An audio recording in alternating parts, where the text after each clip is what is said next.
The purchase of Twitter is set to close today, and Elon Musk has made it clear he is President Snow from the Hunger Games, and he is coming in with a reaping, and he's going to be slashing some headcount. Whether it's Twitter or any other company that's being acquired, there's a rhythm to how these things go, and there's a lot that you can learn from it. I've been around the block a few times, and I've certainly been in my fair share of acquisitions, and in this video, I want to walk you through what this can mean for not only internal Twitter employees, but for you as the job seeker. If you've been reading Twitter, Reddit, or any online source, it is clear it must be close to Halloween because people are scared.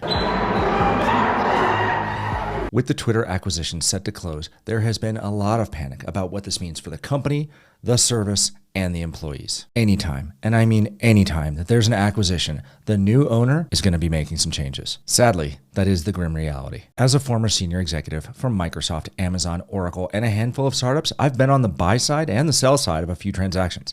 I've also worked in private equity, which has put me in the position of the buyer. So in short, I've seen some things. Am I saying that I'm Elon? No. Am I saying that we went to the same university? Well, yes. Hopefully that gives me just a little bit more credibility with my breakdown of Elon's plans and what's likely going on inside the company right now. What is clear from the release of the texts and the social conversations that Musk has been having with other folks, his focus was actually pretty clear. First and foremost, it's pretty obvious. He believes that there's too many employees. He's broken this down in terms of number of employees, but also revenue per employee. Second, he doesn't believe that there is a credible roadmap for future success of the service. Third, and this one's going to kind of matter if he's going to pay back all the debt he's raised to finance this transaction, monetization continues to be a challenge. Also, adding in just a little bit of spice, this is a very adversarial purchase. With any acquisition, at least in the short term to medium term, looking for efficiencies and cost reductions, well, that's to be expected.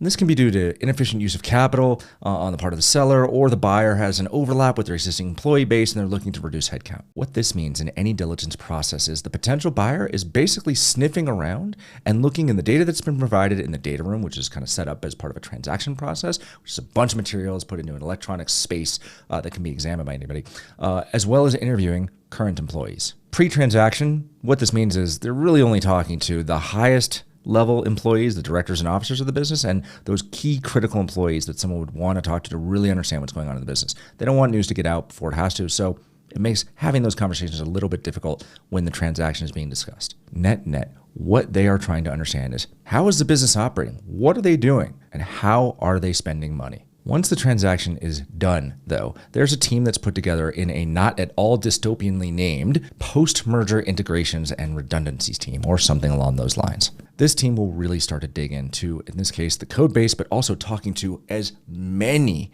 employees in the business as they feel is necessary to really get a handle on what's going on inside the business, who's producing value, and what's real versus what's not. They want to figure out what you're doing. What would you say you do here? From a timing perspective, in terms of proximity to the transaction being completed, all of this needs to happen very quickly.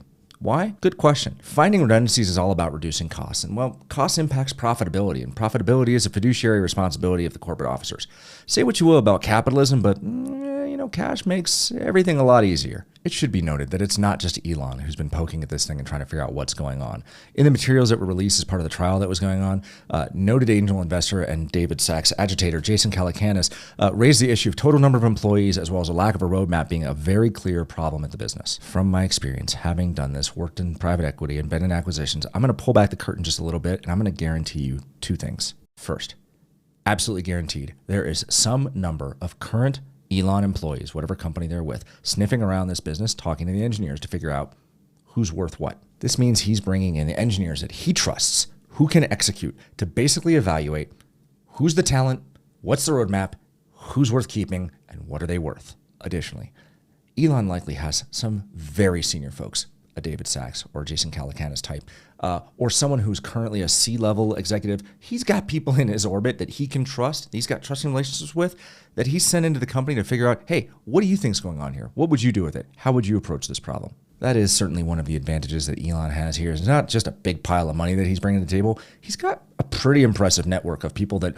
want Twitter as a service to be better, to improve, to continue to grow, but also to be involved in what is arguably one of the most important transactions going on right now. If you are inside the company, this is basically an interview to keep your job. Any conversation you have, interview to keep your job. So how should you approach it? Let's just assume for argument's sake, that you want to keep your job or stay at the company post-acquisition.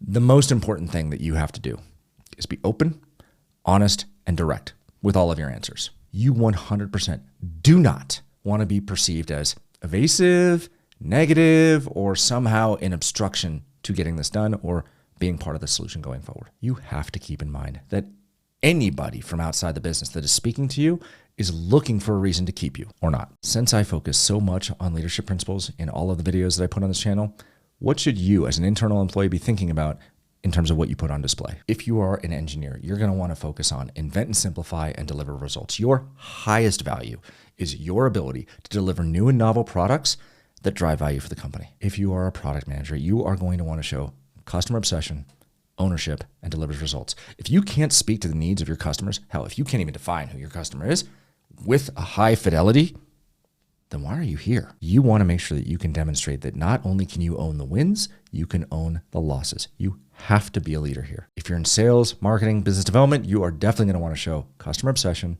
delivers results. Hopefully by now, you've noticed a little bit of a trend here. Delivers results. Going back to those texts that were released from Elon, he took a pretty pointed jab at CEO Parag Agrawal, basically asking him, what have you done this week? This is a man who values execution, results. He just ponied up a lot of money. Many would argue he way overpaid for this asset. Deliver results is important here. Do not forget, no matter whom you are speaking to from outside the business, you are literally fighting to keep your job. Be ready to demonstrate that not only can you get things done, that you're delivering value to the company, that you're indispensable. Super important. Let's now switch to a discussion of what potential layoffs will mean, Twitter layoffs could mean in the tech space, and what kind of an impact that's going to have on current job seekers. Well, it's a little bit more difficult to predict. At the end of the day, Twitter's still a pretty good brand name in tech.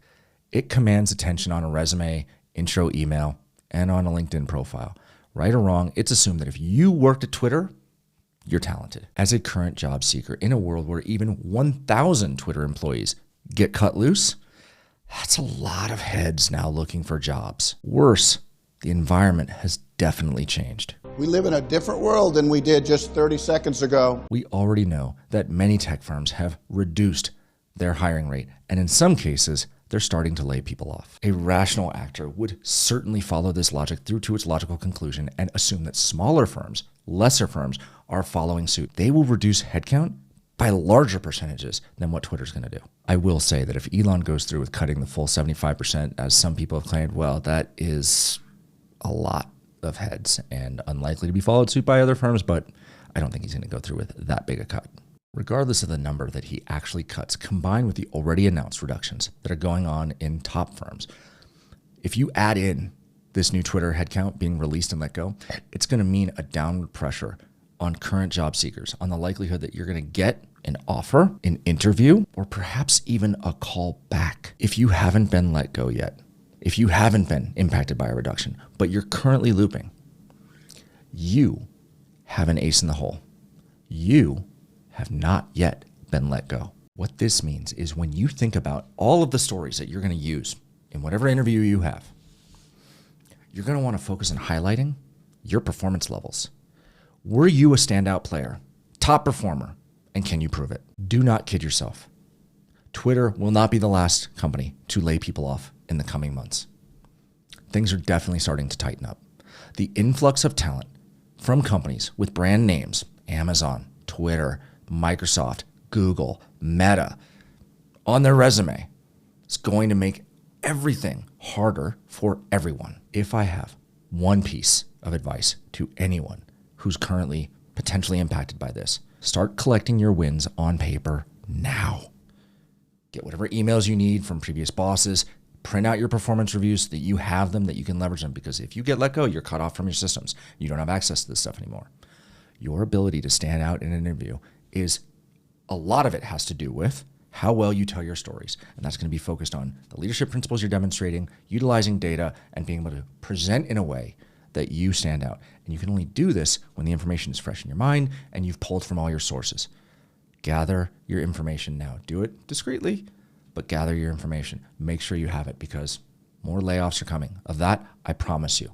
They're coming. It's better to be prepared than not.